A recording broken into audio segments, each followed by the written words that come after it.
Toda jogadora começou em algum lugar, numa rua, numa escola, num campo improvisado, querendo apenas jogar futebol. Mas, para as meninas, esse caminho nem sempre foi simples. Durante muito tempo, o futebol foi tratado como um espaço onde elas não pertenciam. Antes dos campeonatos, antes das arquibancadas e antes das conquistas, existe a primeira bola dividida, o primeiro treino, existe um momento em que elas precisam decidir se continuam ou se desistem. É na formação de base que o futebol feminino se revela por inteiro, não apenas como um processo de formação de atletas, mas como um espaço onde se constrói permanência, identidade e possibilidades. E é nesse início que surge a pergunta: como se forma uma jogadora quando o direito de jogar ainda precisa ser conquistado? Minha vivência no futebol começou desde muito cedo, mas sempre no meio masculino. Eu não tive muitos espaços que me pudessem proporcionar a prática do futebol, então eu sempre tive que estar acompanhando meu pai nos treinos dele, desde muito pequena. Sempre era a única menina a estar jogando, mas eu sempre gostei muito, mas já notei um pouco de preconceito na escola desde sempre.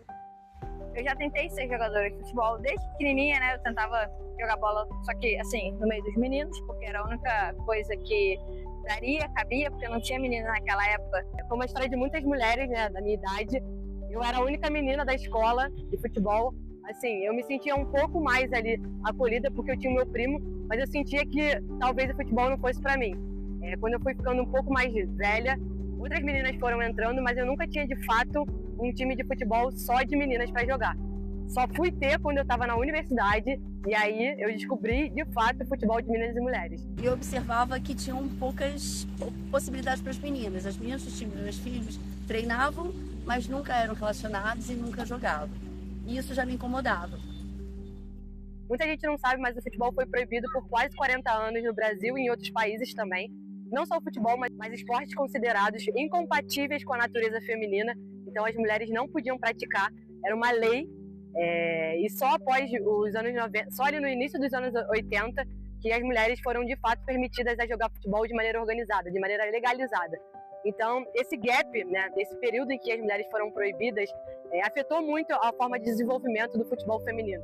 Hoje a gente vê um esporte ali muito no início do seu desenvolvimento. Muita gente insiste em comparar o futebol feminino com o futebol masculino, mas essa comparação não existe justamente por causa dessa proibição. A gente considera esse período de proibição um período muito importante para que não fosse possível o desenvolvimento das mulheres jogando futebol, né?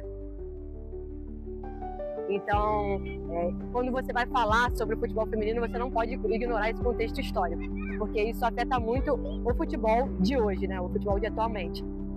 Mesmo após o fim da proibição, os efeitos dessa exclusão ainda são vivos de forma permanente na forma como o futebol feminino se desenvolve até hoje.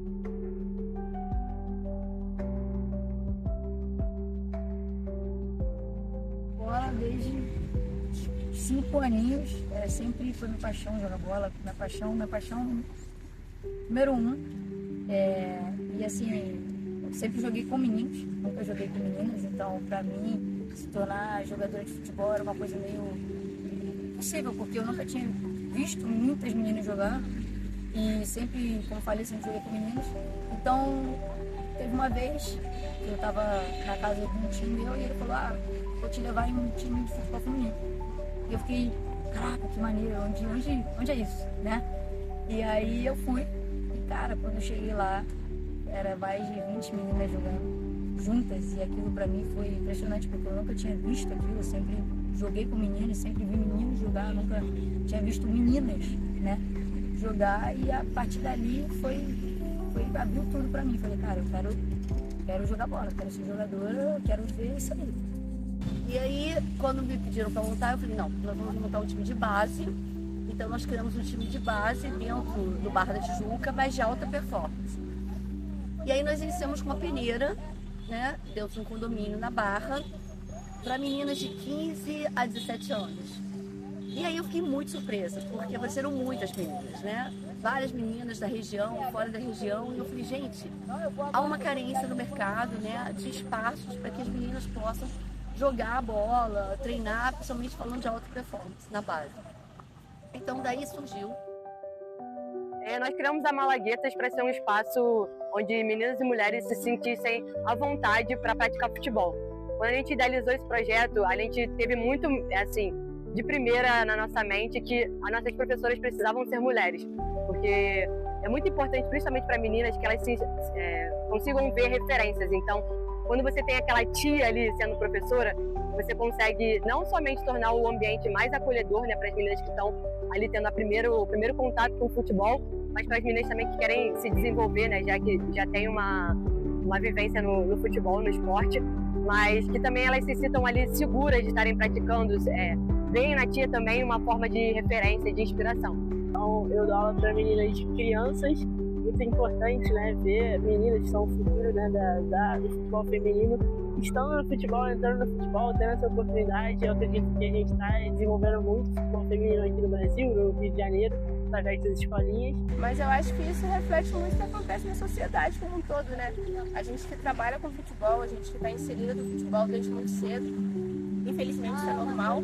As pessoas não darem espaço pra gente ou não acreditar que a gente pode fazer alguma coisa dentro do futebol, tanto como profissional, tanto como jogadora mesmo. Acho que é por isso que a modalidade sofre tanto para se desenvolver. Os desafios de você conseguir adentrar o futebol, né, conseguir ali entrar em alguma base, também tem a questão de você conseguir permanecer no futebol feminino. Porque muitas vezes a menina, quando ela entra ali num clube, ela não encontra condições básicas, condições mínimas de permanecer, né, de conseguir continuar com o sonho dela de se tornar jogadora de futebol, porque muitas vezes ela não tem um uniforme decente, ela não tem como chegar no local, não oferecem alimentação, ela precisa conciliar a vida de esportista com a vida escolar ou com a vida profissional, e às vezes isso não é possível, então ela precisa fazer uma escolha de fato. Então é muito importante que a gente tenha investimento para a gente criar essas bases para as meninas, para que as meninas enxerguem essa possibilidade de começar ali no futebol quando elas ainda são crianças, né? Ainda são meninas. E para as meninas que têm medo de começar a jogar futebol, dizer para elas que isso tudo foi criado para fazer com que elas não pratiquem a modalidade. A gente pode fazer o que a gente quiser, inclusive jogar futebol. A gente pode ter tempo e arrumar tempo para aprender a jogar futebol. Não precisa ter medo de nada. A gente está aqui para se arriscar, para brincar, para se conhecer dentro do futebol. Então não precisa ter medo de nada. É só insistir, se é seu sonho, insista em jogar. As coisas estão melhorando pra gente, então não para agora não, porque o futuro do futebol depende de vocês que estão no início agora dessa caminhada, tá bom? É isso.